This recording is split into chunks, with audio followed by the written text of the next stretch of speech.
কাশিয়ানীতে ৬০ শিক্ষার্থীকে কোরআনের সবক প্রদান। কাশিয়ানীপোনা মারকাজুল উলুম মাদ্রাসার ৬০ জন শিক্ষার্থীকে পবিত্র কুরআনুল কারিমের সবক প্রদান, আলোচনা সভা ও দোয়া মাহফিল অনুষ্ঠিত হয়েছে।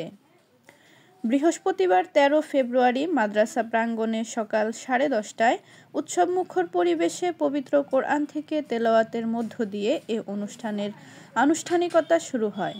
এ অনুষ্ঠানে মাদ্রাসার মুহতামিম মাওলানা আব্দুল করিম এর সভাপতিত্বে শিক্ষার্থীদের মাঝে পবিত্র কুরআনের সবক প্রদান ও দোয়া মাহফিল পরিচালনা করেন হাফেজ মাওলানা বিলাল বিন আখতার।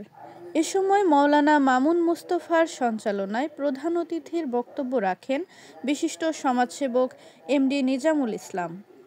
বিশেষ অতিথি হিসেবে বক্তব্য রাখেন কাশিয়ানী উপজেলা প্রেসক্লাবের সভাপতি শহীদুল আলম মুন্না, কাশিয়ানী প্রেসক্লাবের সাধারণ সম্পাদক নিজামুল আলম মুরাদ, উপজেলা প্রেসক্লাবের সহসভাপতি আহাদুল হাসান, যুগ্ম সাধারণ সম্পাদক নেওয়াজ আহমেদ পরশ, অ্যাডভোকেট মফিজুর রহমান, অভিভাবক সামিউল আলম পিটার, খন্দকার সিদ্দিকুর রহমান। এছাড়াও সাংবাদিক সমাদ্দার সোহাইব, মাওলানা শহীদুল ইসলাম সহ মাদ্রাসার শিক্ষক, শিক্ষার্থী, অভিভাবক ও স্থানীয় গুণীজনরা উপস্থিত ছিলেন।